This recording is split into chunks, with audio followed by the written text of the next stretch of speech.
Sí, ese es su profe. Nadie quiere. Bueno, buenas noches a todos. Antes que nada, gracias a la Asociación Médica Argentina por invitarnos a este nuevo ciclo de presentación de casos clínicos. Como bien presentaron, hoy les tenemos un caso clínico de una presentación atípica de la enfermedad zoonótica emergente en la Argentina. Bien, el caso clínico que contamos hoy es una paciente femenina de 57 años que no refería antecedentes médicos ninguno al momento de la consulta. Negaba todo tipo de alergias conocidas, no tomaba ningún tipo de medicamentos o complementos hasta el momento. La señora era residente de José Cepaz. Para los que no conocen mucho, entiendo que muchos extranjeros, José Cepaz es un pequeño partido del norte de Buenos Aires, ahí lo pueden ver. Es un partido que cuenta con aproximadamente unos 230.000 habitantes. Cuenta con servicios de red eléctrica, red local y agua potable. Sin embargo, hay un pequeño porcentaje, como aproximadamente el 7% de la población, que vive en situación de precariedad. En este caso, la señora en cuestión vive en una casa, sí contaba con todos los tipos de servicios. Convivía en esa casa con su esposo, 2 hijos menores de edad y 2 perros que, según refería, presentaban todas las vacunas y los parasitarios al momento. La paciente también refería tener el calendario de vacunación al día. A fines de octubre, la señora consulta por un cuadro de cefalea craneal izquierda asociado con edema parcial o lateral, fotofobia y lesiones cutáneas generalizadas tipo abones muy prolíficos. Consulta en ese momento a la guardia externa de la zona de José Cepaz e interpreta en ese caso como una reacción alérgica. Por tanto, aplican corticoides y si bien el prurito mejora, no mejoran las lesiones, pero le dan el ácido a 24 horas después de presentar este episodio, presenta una pérdida de conocimiento de forma súbita en su casa, llaman al servicio de emergencias, el médico de emergencias constata una epidemia y deciden trasladarla a una unidad hospitalaria. En la unidad hospitalaria ingresa en unidad cerrada y en ese momento inician maniobras de sostén con un plan de hidratación amplio, corticoterapia y difenidramina. A las 48 horas, de forma espontánea, la señora recupera el conocimiento completamente. Al examen físico de ingreso presentaba el edema facial mencionado, un edema bilateral en ambos miembros superiores muy marcado y un exantema purpúrico maculopapular en ambos miembros inferiores y en el tórax. Entonces, ya una vez en el servicio de emergencias, en la unidad de terapia intensiva, se inician los estudios iniciales. Se realiza, bueno, acá pueden ver, estas son las primeras lesiones que se ven, no sé si se ven ahí, seguro que se ven por la más fea. Son las lesiones de tipo abones por las que consulta la guardia externa inicialmente. Estas lesiones, que son del brazo izquierdo, son las que, con las que llega a la institución nuestra. Se pueden ver lesiones de tipo abones asociadas a un eritema que confluye y a lesiones de rascado. Y finalmente, que es del hombro derecho, son muy similares a las que presentaban ambos miembros inferiores, son unas lesiones eritematosas que no cedían a la lipopresión. Entonces, como les decía, al ingreso se le realizó un laboratorio de rutina. El laboratorio del día del ingreso, que es el de la columna del medio, no tenía grandes cambios, se veía apenas sí una leve hiperglucemia en el contexto del uso de corticoides, no mucho más, unos parámetros inflamatorios relativamente entre parámetros normales, función renal conservada, hepatograma conservado y hemograma conservado, sin leucocitosis ni neutropenia. Durante toda la internación, por supuesto, se repitieron estos estudios, nunca hubo grandes cambios en los laboratorios de rutina ni en los laboratorios con parámetros inflamatorios, y se decide realizar un segundo paso de estudios complementarios. En estos estudios se solicitaron hemocultivos y biocultivos, que fueron negativos, un perfil normal de parámetros normales, un perfil tiroideo totalmente normal y una serología para el de APS.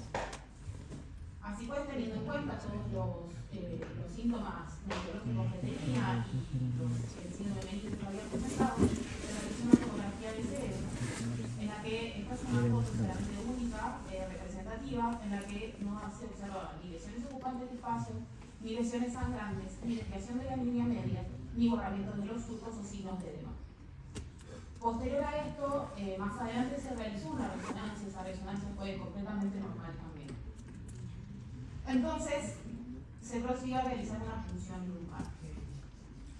En la columna de izquierda pueden ver los valores de referencia de nuestro laboratorio. Como pueden apreciar, el líquido cefalorraquídeo de la paciente era en principio normal, con cultivos negativos, tinta china negativa y los valores dentro de los parámetros esperados. Bien, entonces, cuando la señora recupera el conocimiento, nos permite a nosotros hacer un interrogatorio más minucioso, dirigido y un examen físico un poco más completo, ya que habíamos superado el momento agudo de la urgencia. En ese momento, la señora nos refiere haber encontrado en las 28 horas previas una garrapata en el muslo derecho. Y efectivamente, cuando vamos a buscar dentro de todas estas lesiones extrematosas que tenía, presentamos una herida circular obstruosa con una lesión eritematosa perilesional que, según refería la paciente, correspondía al sitio de En ese entonces decidimos tomar una muestra de esa lesión para anatomía patológica. Se envió, en este contexto, comenzamos a pensar en enfermedades de tipo zoonótico de transmisión a través de las garrapatas. Pensamos en riquecias, que son las más frecuentes en nuestro país, y en borrelia, que si bien es un poco más, creo que no es tan conocido en nuestro país, sino que es más bien de Norteamérica, solicitamos unos anticuerpos IgG y IgM para borrelia, pensando en una enfermedad de Lyme, y PCR para rickettsia, en líquido cefalorraquídeo, en la biopsia de piel que habíamos tomado, y en sangre. Y de forma empírica, con el contexto de los síntomas neurológicos que habíamos tenido, le iniciamos toxicitina.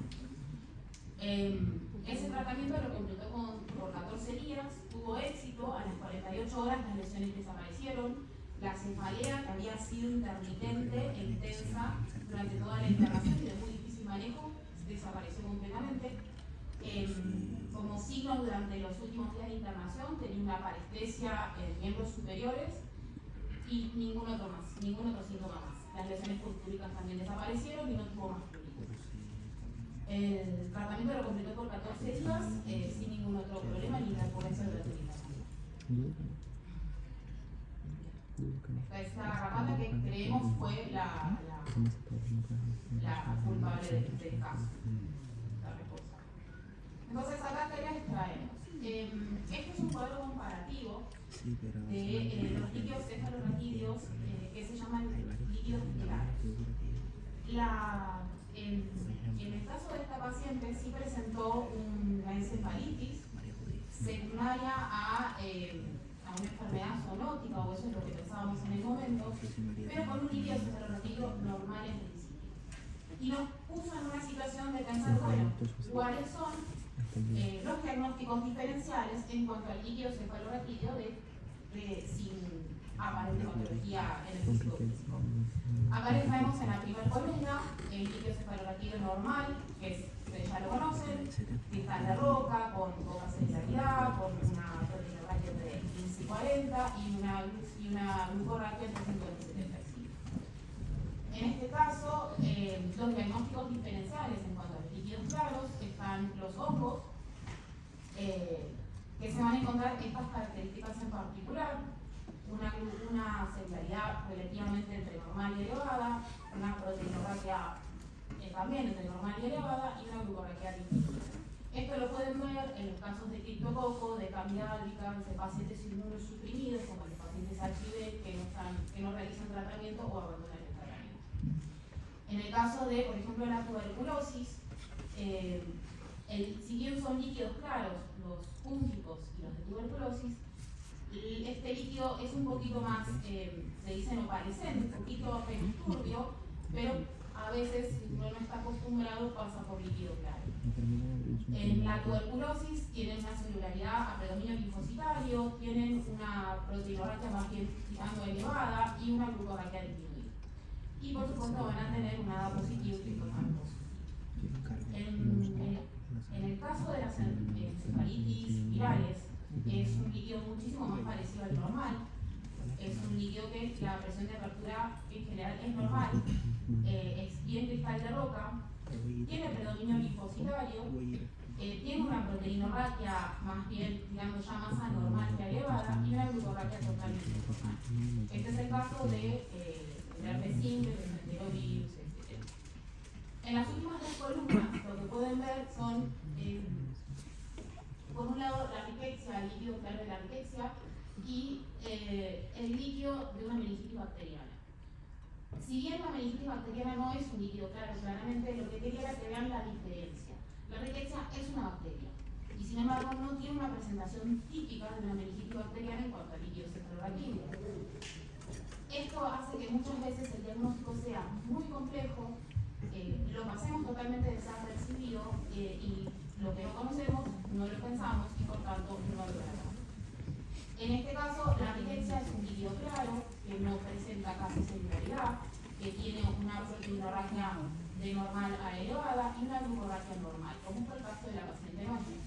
En cambio, en una meningitis bacteriana van a tener las características que ya conocen, un líquido turbio, lleno de electrófilos, con hiperproteinorraquia y una glucorraquia muy baja. ¿Sí? Bien. ¿Qué sucedió? Nosotros mandamos estas muestras, como les habíamos contado, al Instituto Malbrán. El Instituto Malbrán, al cabo de unos meses, ya la paciente se había dado de alta, ya estaba sin síntomas. Mantuvimos un contacto estrecho con la señora, le hicimos controles clínicos en consultorio y vía telefónica durante todo este tiempo, hasta la semana pasada, y eventualmente nos llegaron los resultados. En principio, los resultados de IgG e IgM de Borrelia fueron negativos, y al cabo de unos meses más nos llegaron los resultados para las rickettsia. Nos aparecieron tanto en la biopsia de piel como en la biopsia de líquido cefalorraquídeo un resultado positivo para ricketsiosis. En este punto del diagnóstico no es posible todavía saber qué subtipo de rickettsia es al que nos estábamos enfrentando. Y por tanto tampoco podíamos saber cuánta repercusión podía tener la enfermedad. Esto lleva a un siguiente paso de secuenciación que es un poco más complejo y más largo, en el que ya tenemos los resultados, a los ratos se los voy a comentar. Bien. Entonces, esto fue una enfermedad por rickettsia con compromiso del sistema nervioso central. Las rickettsia son un grupo de enfermedades que son unas bacterias que producen un grupo de enfermedades que son las llamadas la fiebre manchada. Son cocobacilos, gram negativos, que producen muchas enfermedades, algunas las conocen como el tifus, otras tal vez son un poco más desconocidas porque tiene que ver un poco con la zona geográfica y el tipo de rickettsia.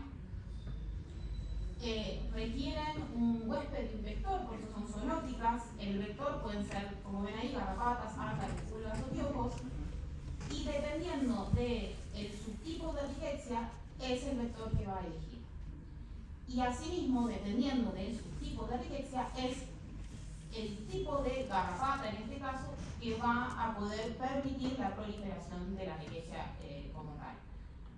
Una vez que el vector está infectado por rickettsia, requiere un huésped de la bacteria para poder proliferar. Esto lo que nos explica son dos condiciones. Uno, que para que la enfermedad se transmita del vector al huésped, en este caso de la garrapata al ser humano, tiene que haber un tiempo de inoculación aproximadamente de unas 3 horas para considerar que la garrapata realmente transmitió esa enfermedad. Por otro lado, esa garrapata tiene que estar en un momento específico de su vida, tiene que ser una garrapata adulta. Y esto significa que tanto la geografía como el clima tienen que acompañar esta situación. Todo esto nos da una repartición geográfica epidemiológica muy específica, extremadamente específica. Para que la garrapata llegue a un momento adulto de su vida, tiene que haber un clima cálido y húmedo en general entre los meses de septiembre y octubre. Nuestra paciente consulta en el mes de octubre. Y tiene que haber, para que la garrapata esté en estado adulto. Y además, tiene que haber contacto con este tipo de garrapata en particular. En la Argentina tenemos dos tipos de rickettsia, hay varios tipos realmente, pero las más frecuentes, las más conocidas y las que más para nosotros eran relevantes es la rickettsia rickettsii. Esta rickettsia rickettsii produce compromiso del sistema nervioso central, eso es conocido. La podemos encontrar por el tipo de garrapata que precisa para poder proliferar en Salta, Jujuy y Chaco, que son zonas donde hay yunga, donde hay un clima húmedo y cálido para que la garrapata llegue a ese estadio adulto. En cambio, la rickettsia parkeri tiene, se la encuentra o está reportado casos en Misiones, Buenos Aires, Entre Ríos, Córdoba, La Rioja, La Pampa y San Luis. Y esto se debe principalmente porque todas estas zonas tienen que ver con lo que se llama la Cuenca del Plata. La Cuenca del Plata son una serie de ríos que confluyen para formar finalmente el Río de la Plata y que en su trayecto pasan formando pastizales y pantanales en zonas donde el clima acompaña y este tipo de garrapatas, el amblioma triste principalmente, puede crecer, madurar, llegar a una edad adulta, infectarse y contagiar. Acá este es un reporte de casos del 2019 en el que especifican todos los subtipos de rickettsia que se conocen. No todas enferman al hombre, no todos pueden enfermar al ser humano. Las que están con asteriscos son aquellas que sí. Y las que además tienen resaltado en negrita son las que pueden provocar infecciones del sistema nervioso central. Cuando hace aproximadamente un mes el Malbrán nos contactó, nos avisó después de una serie de secuenciaciones y de repetidas confirmaciones que el subtipo de rickettsia al que habíamos estado tratando y con que tanto habíamos estado controlando se trataba de una rickettsia parkeri. Como ven, la rickettsia parkeri no es conocida de ninguna manera por presentar infecciones del sistema nervioso central, o por lo menos esto no está reportado en ningún lado. Esto se puede ver por un lado a que son enfermedades que uno no suele pensar porque no las conocemos tanto, pero por otro lado también porque no son de reporte obligatorio. Entonces no hay tantos estudios sobre estos temas. Sí es sabido que en toda esa zona geográficas en las que hablábamos antes, no es la mayor cantidad de casos sí reportados tiene que ver con la rickettsia rickettsii y no con la parkeri. Así que en este momento este sería el primer caso reportado y notificado de una afección del sistema nervioso central por este subtipo en particular. Volviendo entonces a la fiebre manchada por las rickettsia. En general, los síntomas, hay muchos síntomas que comparten. Esto me gustaría que los conozcan para que puedan pensar. Tienen 2 o 3 fases, dependiendo cómo lo vean. Una fase inicial, que es a partir de que la garrapata pica hasta los 10 días posteriores, los pacientes inician generalmente con fiebre, una cefalea intensa, que puede ser intermitente o no, un eritema generalizado, que puede ser, y en general es migratorio, un malestar general, mialgia central, astenia y una placa necrótica o escala de inoculación, que no es dolorosa y no es pruriginosa. Esta en particular que ven acá es una escala de inoculación por un amblioma triste, que es la que transmite la rickettsia parkeri. Como ven, es una lesión más bien costrosa, con eritema perilesional, no se ve tan necrótica. En el caso de la rickettsia rickettsii, el tipo de garrapata produce un sitio de inoculación más necrótico, más ulcerado, en la que se ve más daño y por tanto también es más notoria. Estas, si bien ahí se ve grande, es realmente muy pequeñita, la picadura es unos milímetros y muchas veces pasa desapercibida. No se encuentran en el 100% de los casos, pero es casi una condición para sospechar una enfermedad por riqueza. En una fase ya más tardía, pasados los 10 días, los pacientes pueden presentar rash cutáneo, plantas y palmas, inyección conjuntival, edema periorbitario, hipovolemia, falla multiorgánica. Y en los casos donde hay infección del sistema nervioso central, alteraciones neurológicas, convulsiones, inclusive coma y muerte. En las secuelas a largo plazo, de forma general, suelen tener parestesias, pueden tener cefaleas o no, en general son intensas, no mejoran necesariamente con analgésicos comunes y tienen unos rayos cutáneos que pueden picar o no, pero sí son intermitentes y van migrando de lugar dependiendo del momento. Bien, el diagnóstico, en realidad en esta parte estábamos invitados junto con el Malbrán, y la verdad que quería que lo explicara un poco mejor el Malbrán, pero tuvieron un inconveniente y no pudieron venir, así que espero que con esto se podrá hacérselos dejar claro. El diagnóstico tiene que tener una biopsia de la piel del sitio de inoculación para que nosotros podamos hacer el diagnóstico de una infección por rickettsia. Esto tiene que ser comprobado con inmunofluorescencia indirecta y debe estar junto con los exámenes de sangre correspondientes que comprueben la infección por rickettsia también. Solamente se manda líquido cefalorraquídeo si hay alteración neurológica, si no, no es necesario.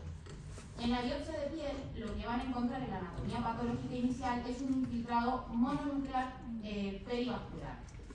Este infiltrado es la representación de una vasculitis sistémica que genera la rickettsia y el motivo por el cual genera todo este tipo de signos y síntomas en particular, desde el eritema hasta los edemas. Terminan generando la falla multiorgánica si no es tratada a tiempo. El tratamiento más conocido, si buscan en ciertos artículos, hay algún otro antibiótico mencionado. La realidad es que la doxiciclina es el que mejor resultado se ha visto. Se puede ver una mejoría en las 48 horas de iniciado el tratamiento antibiótico. Fue en nuestro caso de nuestra paciente. Y el tiempo de tratamiento varía dependiendo de los síntomas de la paciente también, entre 7 a 14 días, algunos artículos dicen 20 días. En nuestro caso fueron 14 días, al cabo de los 14 días la paciente no tenía ya ningún tipo de síntomas y no hubo necesidad de continuar con el tratamiento.